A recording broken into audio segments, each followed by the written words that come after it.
Hello again, and welcome to my kitchen. What I'm going to do today is actually I'm cooking dinner for me and my husband, and I'm going to be making something called Tonkatsu. It's a Japanese dish. It's a pork cutlet that's deep fried and breaded, and it's usually eaten with rice and tonkatsu sauce, though my husband and I actually don't like tonkatsu sauce. We actually use tempura sauce with ours, but I'm just going to show you how to make the actual tonkatsu.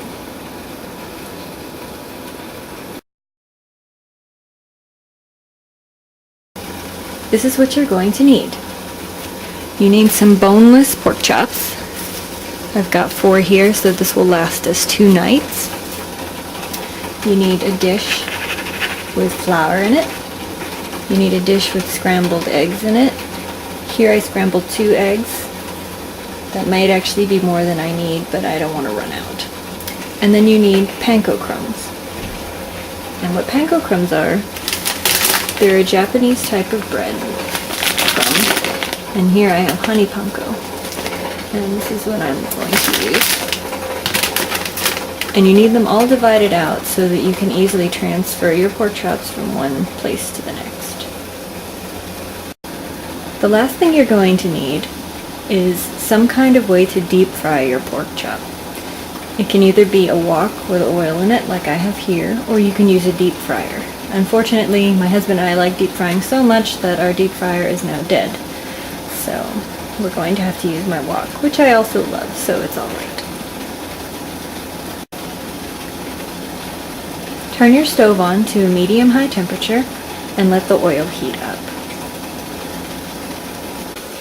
Since this is pork, you need to make sure that you practice good food safety. So what I'm going to do is use gloves. So the first thing you need to do, after rinsing your meat and drying it, coat one in the flour.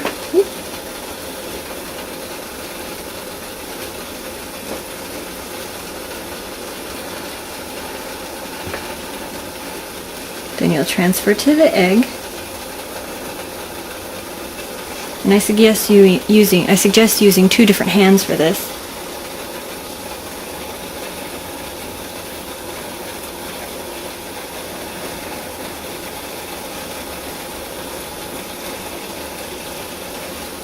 And then finally, coat in panko crumbs.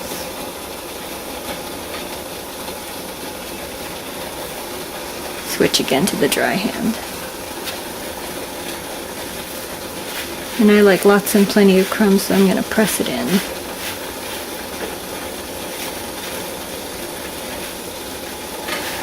Make sure I get it plenty covered.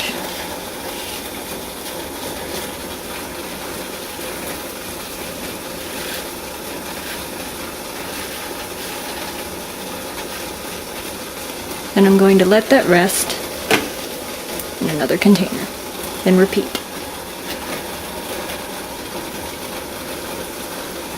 The next step is to begin cooking. Now, unfortunately, I don't have an oil thermometer, but my birthday's coming up, so if anybody wants to buy me one, I'm perfectly willing to accept it. But since I don't have one right now, I'm going to use the good old-fashioned Japanese way of checking the temperature. And the way to do that is to stick in a pair of bamboo utensils, usually chopsticks, but in this case I'm going to use tongs because it's pretty difficult to grab a whole pork chop with chopsticks. And as you can see, it's bubbling quite well, so that means that your oil is really, really hot. Okay, so I lowered the temperature a little bit because I was afraid that it was too hot and that as soon as I put the pork chops in, they would fry and burn. So here you can see that it's a lot less of a noticeable bubbling. You can see the bubbles just slightly going, and that's what you're looking for.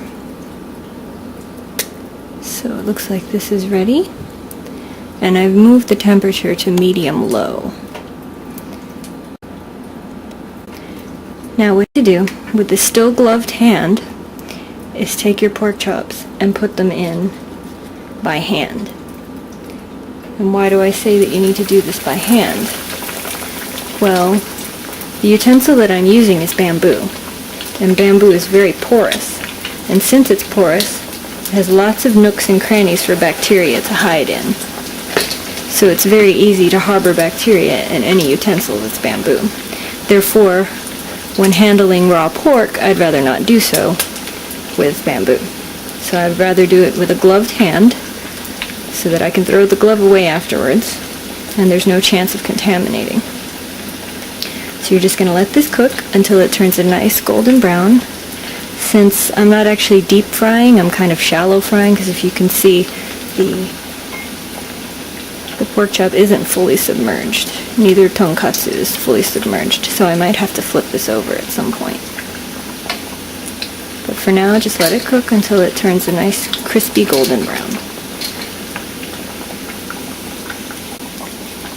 Here you can see the tonkatsu has a really nice brown crust on it, but I first need to check before I pull it out to see if it's at a safe temperature for pork is at least 170 degrees, or 160 for medium, so I'm going to check that. And one thermometer I do have is a thermometer that can check the internal temperature of meats. Unfortunately, it doesn't go high enough to check the temperature of oil.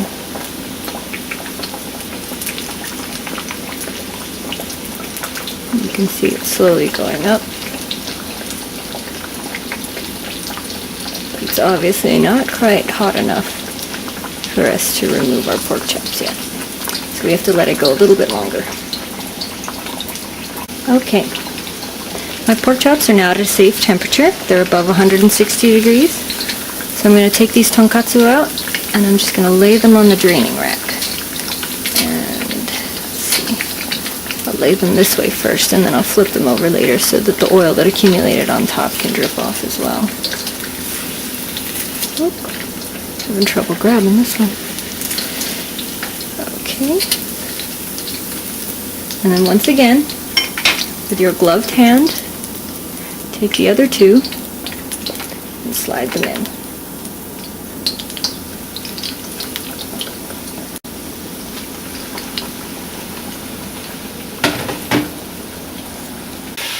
Okay, now the final set of tonkatsu is completely cooked. I checked the temperature. They're both above 160 degrees. So I'm just going to let them drain. For the presentation, you can just take them and cut them into slices and lay them over a bed of rice and then serve with a side of vegetable. I'm actually going to serve it with some boiled Chinese eggplant, which I guess isn't very Japanese, but at least it's a vegetable to go with the meat. So anyway, I hope you enjoyed this tutorial. If you have any questions, feel free to comment and have fun cooking.